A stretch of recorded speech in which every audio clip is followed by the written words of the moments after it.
Hello बच्चों, any time study classes में आपका स्वागत है। मैं नारायण सर आज आपको लड्डू और मिठाइयों की बरसात करने वाला हूं। अरे बच्चों, ऐसा नहीं है। देखिए, बहुत ही महत्वपूर्ण टॉपिक अनुपात और समानुपात। जी हाँ बच्चों, अनुपात और समानुपात क्या है, बहुत ही महत्वपूर्ण टॉपिक है। चाहे वो किसी भी कॉम्पिटिटिव एग्जाम की बात हो, पर नवोदय वालों के लिए भी महत्वपूर्ण है ना। तो सरलतापूर्वक वीडियो को देखिएगा बच्चों, और पूरा वीडियो देखा करिए ताकि आपको पूरा ए टू जेड समझ में आया करे। आधे में आप लोग थोड़ा छोड़ कर देख करके छोड़ देते हैं, है ना। तो चलिए बच्चों, उम्मीद करते हैं कि आप पूरा वीडियो देखेंगे लास्ट तक, और वीडियो अच्छा लगे तो लाइक शेयर सब्सक्राइब करिएगा। चलिए बच्चों, तो शुरू करते हैं। लड्डुओं की बात की है तो बच्चों बिल्कुल हो सकता है। अनुपात, पहला वर्ड है अनुपात। अनुपात जैसे यहाँ पे देख रहे हैं आप, दो बिंदी का मतलब यहाँ पे एक राशि और दो राशि, इसमें दो राशियाँ होती हैं, वो भी कैसी राशि, समान राशियाँ होती हैं। यदि समान राशि नहीं होगी तो अनुपात की बात हम नहीं कर पाएंगे, है ना। और करेंगे भी तो उसको करना पड़ेगा। जैसे मान लीजिए, ये तो उसके प्रकार हैं, सरल अनुपात, मिश्र अनुपात और विलोम अनुपात, है ना। इसको समझाते हैं, अनुपात को पहले जान लीजिए। अनुपात जैसे मान लीजिए 20 पैसे और मान लीजिए 50 पैसे में अनुपात पूछा जा रहा है ना। तो सिंपल सा है, 20/50 किया आपने, 0 0 काट दिया। अब ये कटेगा नहीं तो क्या हो जाएगा, 2:5 हो गया, ठीक है ना। देखिए सिंपल सा, इसी को सरल अनुपात भी कहते हैं। सरल अनुपात ऐसा अनुपात होता है जिसे हम सरलतम रूप कहते हैं। सरलतम रूप से मतलब जैसे अनुपात कटना बंद हो जाए, मतलब संख्या को काटते काटते हम ऐसे रूप में पहुंचा दें कि जब वो कटना बंद हो जाए, है ना, या उसका आप अनुपात और छोटा अनुपात ना कर सकें, ठीक है। चलिए, वो सरलतम अनुपात में भी आ जाएगा। देखिए, लेकिन मान लीजिए बच्चों, सिंपल सी बात समझाते हैं थोड़ा सा। मान लीजिए आपको रुपए, 1 रुपये और 50 पैसे में अनुपात पूछा गया, तो सबसे पहला काम, अब इसमें अनुपात आपका नहीं निकल पाएगा, इसलिए रुपए को पहले पैसे में या तो पैसे को रुपए में सेम राशि बनाना पड़ेगा। इसलिए अनुपात की जब भी बात होती है तो समान राशियों के मध्य होता है ना। समान राशि मतलब पैसे हो तो पैसे में पैसे, या तो फिर रुपए हो तो रुपए ही रुपए, है ना। बिना रुपए पैसे के नहीं होगा, ठीक है ना। इसलिए इसको बदलना पड़ेगा। तो 1 रुपये में कितने पैसे होते हैं आपको पता है, ठीक है। कन्वर्जन वाली वीडियो बन चुकी है उसमें, तो आप देख सकते हैं उसको भी। तो देखिए, तो 1 रुपये में 100 पैसे होते, तो मैंने इसको पैसे में बदल लिया, ठीक है बच्चों। देखिए, अब ये 50, ठीक। अब देखिए, इसका अनुपात आराम से निकाल सकते हैं। तो सॉरी, 50 100 को ऊपर कर दीजिए, 0 0 काट देंगे, 5 1 कम और 5 दूना, ठीक है। नहीं समझ में आया, फिर सुन लीजिए। ये 0 0 काटा, ऊपर 10 बचा, नीचे 5, तो 5 से काट दिया, 5 1 कम 5, 5 दूनी 10। अनुपात क्या आया, 2:1 आया, ठीक है। इस प्रकार से रुपए और पैसे में इस प्रकार अनुपात प्राप्त हुआ, ठीक है। चलिए, पर हम रुपए को बदलना जरूर पड़ेगा, पैसे में नहीं बदलोगे तो सवाल हल नहीं कर पाओगे ना। इससे क्या कहोगे, 1:50 हो गया, नहीं, गलत है ना।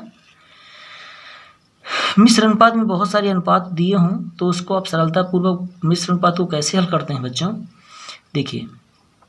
अच्छा, साथ में थोड़ा विलोमानुपात बता देते हैं।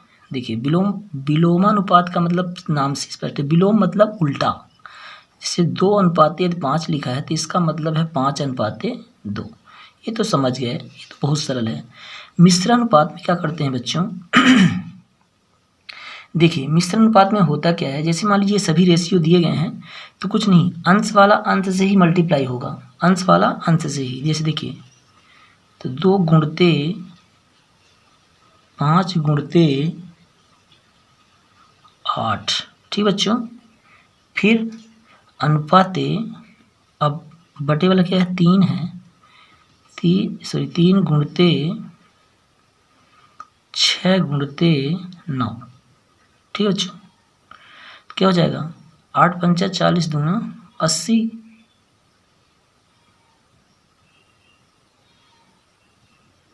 ठीक है। देख लीजिए फिर से, पहले वाले को पहले से ही रखिएगा, ठीक है ना, और दूसरे वाले को, मतलब पहला अनुपात पहले ऊपर रखिएगा और दूसरे अनुपात को बाद में, ठीक है ना। अब देखिए 80 हुआ, 80:, इसमें चाहे तो काट भी सकते हैं, कोई दिक्कत नहीं, निम्नतम रूप दिखा सकते हैं, जैसा भी ऑप्शन में रहेगा वैसा कर सकते हैं आप। देखिए, तो 9 छक्का 54 होगा, और 54 में 3 का गुणा, 54 तिहाई कितना हो जाएगा, 3 चौको 12 और 3 पच्चे 15, 1 16, 162 हो जाएगा। ठीक बच्चों, इस प्रकार से निकालते हैं मिश्र अनुपात। ठीक है ना, जैसे जैसे अनुपात दिया गया है पूछता है कि मिश्र अनुपात होगा, हाँ देख लीजिएगा, यदि काटने वाली संख्या होगी तो काट भी दीजिएगा। यदि आंसर में इस प्रकार से 80 अनुपात 162 नहीं दे रहा है, 80 अनुपात 80 रेशियो, तो आप इसको संख्या को काट भी सकते हैं। जैसे 2 से कट जाएगी ये वाली संख्या है ना, और 8 से भी कट जाएगी, नहीं कटेगी, 8 से काटो चाहे 2 से काटो, है ना, इस प्रकार से। अब देखिए ये तो अनुपात था, अनुपात तो समझ में आएगा। अनुपात इसलिए देखिए सिंबल भी बनाने वाले कितना होशियार थे, 2 बिंदी का प्रयोग किए क्योंकि इसमें 2 राशियां होती हैं, है ना, अनुपात में। फिर सुनिए समानुपात। समानुपात क्या है बच्चों, समानुपात सुन लीजिए। देखिए समानुपात में जैसे यहाँ पे 4 बिंदी लगी होती है, 4 बिंदी इसका सिंबल है, ठीक है ना।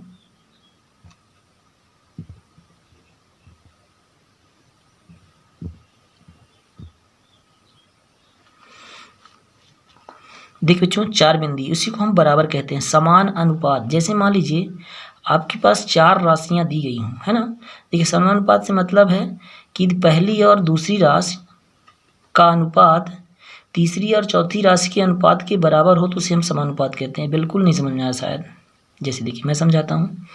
जैसे मान लीजिए एक राशि आपकी 1 है, दूसरी 2 है, तीसरी 3 है और चौथी 4 है, ठीक है। अब यदि मान लीजिए कि 1 अनुपाते 2 कहें और समानुपाते 3 अनुपाते 4 कहें, यदि ये 1/2 या 1 अनुपाते 2 बराबर हो 3 अनुपाते 4 के, तो हम कह सकते हैं कि समानुपात में है। लेकिन यहाँ पे ऐसा दिख नहीं रहा है क्योंकि 1/2 बराबर नहीं है 3/4 के, है ना। ठीक है, मैं अनुपात समानुपात आपको बताया हूँ। अब देखिए बच्चों समानुपात में जैसे यहाँ प्रकार था आपका सरल अनुपात, मिश्र अनुपात और ये विलोम अनुपात, इसमें भी अनुपात समानुपात में प्रकार होते हैं। तो मुख्य रूप से अनुपात एक ध्यान रखिए, अनुक्रमानुपाती अनुपात। देखिए अनुक्रमानुपाती का मतलब सीधा सीधा मीन से बच्चों, अनुक्रमानुपाती बढ़ेगा तो बढ़ेगा, घटेगा तो घटेगा। अर्थात जैसे देखिए एक सवाल देखिए सिंपल सा है, एक आदमी 10 दिनों में इतने रुपए कमाता है, ठीक है ना। कितने रुपए, इतना 4500 रुपये, ठीक है। अच्छा 10 दिन में कम है, अरे और बढ़ा लो ना बच्चों, 1 लाख कर लो, फिलहाल अभी भी नहीं कर रहा हूँ, है ना।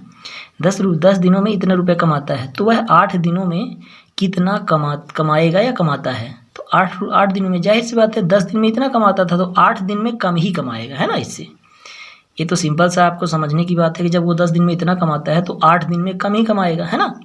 तो देखिए तो ये तो सिंपल सा ऐसी नॉर्मल सवाल लगा सकते हो। जैसे पहले आप निकाल लो 10 दिन में इतना कमाता है, तो 1 दिन का निकालोगे तो कैसे करोगे। देखो हम यहीं पे थोड़ा समझा देते हैं, जगह थोड़ा सा कम है।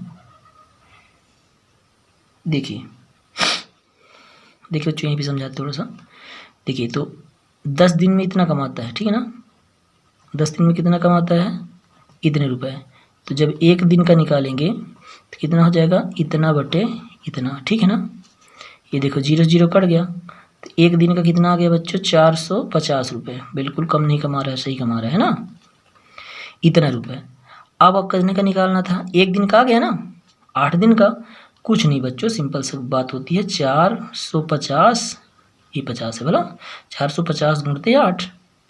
पहले इस प्रकार के सवालों में पहले 1 दिन का निकाल लिया करो, फिर उसमें जितने दिन का पूछता है या जितने कुछ भी करता है, जैसे ऐसे भी कर सकते हैं कि 50 रुपये में इतनी टॉफ़ी मिलती है तो 1 रुपये में कितनी टॉफ़ी मिलेगी, तो ऐसा भी कर सकते हैं ना।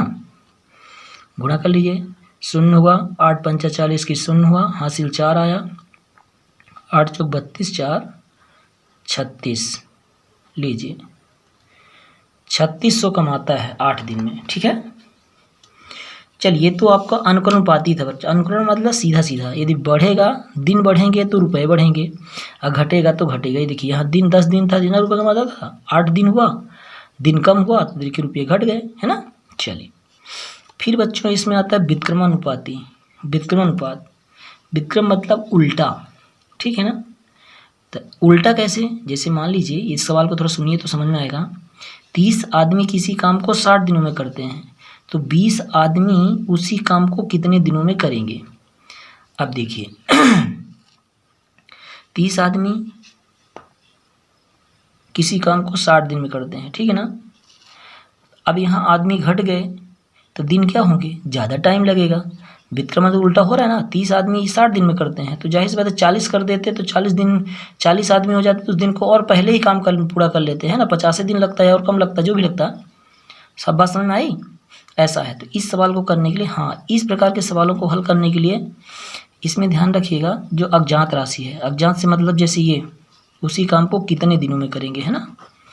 इसको तो जो आप मानते हैं कि ये दिन जो है x मान लेते हैं, ठीक है ना। जैसे देखिए 30 अनुपात, देखिए आदमी वाला आदमी से अनुपात करिएगा, ठीक है, 20, फिर समानुपात का चिन्ह, क्योंकि समानुपाती सवाल है।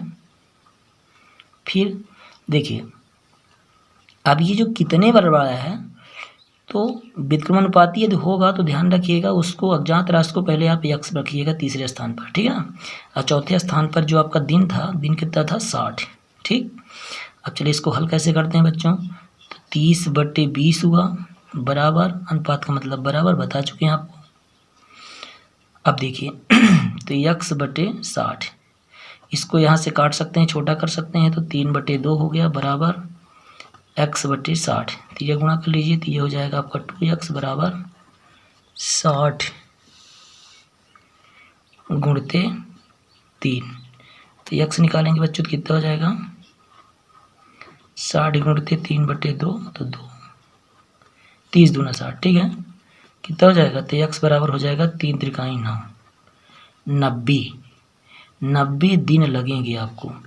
देखिए क्योंकि 30 आदमी काम करते थे जब, तो कितने दिन लगते थे, 60 दिन, है ना।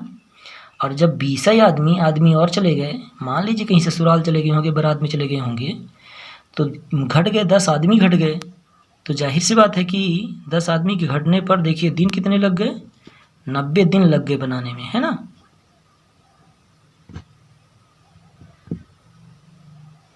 चलिए देखिए इस प्रकार से, है ना। एक ये सवाल मैं आपको दे रहा हूँ, है ना, इसको आपको लगाना है। देख लीजिए 28 आदमी किसी काम को 25 दिनों में करते हैं, तो 25 आदमी उस काम को कितने दिनों में करेंगे, आराम से करके हमको दिखाइएगा, ठीक है। या कमेंट्स बॉक्स में लिख के भेज सकते हैं। फिर देखिए कुछ महत्वपूर्ण सूत्र है इसमें। एक है आपका, देखिए मध्यानुपाती निकालने को आता है। जैसे 2 राशि आपको दे दिया, कहता है कि इसका मध्यानुपाती होगा, या तृतीयानुपाती निकालने को दे देता है 2 ठो राशि दे करके। चतुर्थानुपाती जब भी पूछता है बच्चों तो 3 राशि देता है, 3 राशियों में से चतुर्थानुपाती निकालने को कहता है ना। देखिए इस सवालों को थोड़ा सा सूत्र है कि √b² और चतुर्थानुपाती में BC/A। जब ABC होगा तभी ध्यान रखिएगा, 3 ठो राशियाँ होगा तब, मतलब BC/A आ रहा है यहाँ पे, ठीक है ना, चतुर्थानुपात में, ठीक है। कहेंगे तो इसको हम निकाल के भी दिखा दें कैसे आता है चतुर्थानुपात को। फिलहाल अभी देखिए इधर सवाल दे दिए 18 और 72 का मध्यानुपाती। देखिए तो मध्यानुपाती किसका, A और B का मध्य √A भी होता है, तो 18 और 72 का तो √18 × 72। देखिए तो इसको कैसे आप कर सकते हैं, 9 गुणते 2 तोड़ सकते हैं, और इसको 36 गुणते 2 तोड़ सकते हैं बच्चों, 36 गुणते 2 तोड़ दिया, ठीक है। देखिए तो यहाँ पे 9 का वर्गमूल तो निकल आएगा 3, ये देखिए 2 का यहाँ भी जोड़ा, 36 का वर्गमूल भी मिल जाएगा, 36 का 6 होगा और 2 का बन रहा है, क्या होगा, देखिए 6 दूनी 12, 12 तिहाई 36, ये इसका मध्यानुपाती हुआ, ठीक है। फिर से एक बार समझिए, जिसका मध्यानुपाती बच्चे होता है बच्चों, उसको रूट ऑफ कर लेंगे। रूट ऑफ मतलब वर्गमूल निकालेंगे उसका, दोनों का गुणा करके, है ना, इंटू ग्रुप में ना AB। फिर देखिए 4 तथा 8 का तृतीय अनुपाती क्या होगा। देखिए ये तो इसका था तृतीय अनुपाती, सुन लीजिए थोड़ा सा। देखिए तृतीय अनुपात क्या होगा, B², B मतलब दूसरे नंबर वाला स्क्वायर होता है और पहले नंबर वाला बटे में होता है ना। देख लीजिए तो दूसरे नंबर वाला स्क्वायर होता है। देखिए तो 8 का स्क्वायर बटे 4, स्क्वायर का मतलब अच्छी तरह से आपको पता है बच्चों क्या होता है, स्क्वायर का मतलब 2 बार उसी संख्या का गुणा, और बटे 4, 4 दूना 8, कितना हुआ, 8 दूनी 16, ठीक है बच्चों। ये हुआ आपका तृतीय अनुपाती। अब थोड़ा सा चतुर्थानुपाती सुन लीजिए। चतुर्थानुपाती में क्या होता है बच्चों, सूत्र सुन लीजिए, BC/A, मतलब पहली बार ये राशि कहाँ आती है, बटे में। जैसे देखिए 1 2 3 राशि है ना, तो पहली वाली कहाँ जाती है बटे में, और 2 ठो राशियों का गुणा होता है। तो देखिए कैसे निकालेंगे चतुर्थानुपाती, तो 20 गुणते 30 बटे 10, 0 से 0 काट दीजिए, तो 20 तिहाई 60, इस प्रकार से। ठीक बच्चों, इससे संबंधी और जो सवाल हैं बहुत महत्वपूर्ण सवाल तो इसको अगली वीडियो हम बनाएंगे। ठीक है बच्चों, ठीक, धन्यवाद।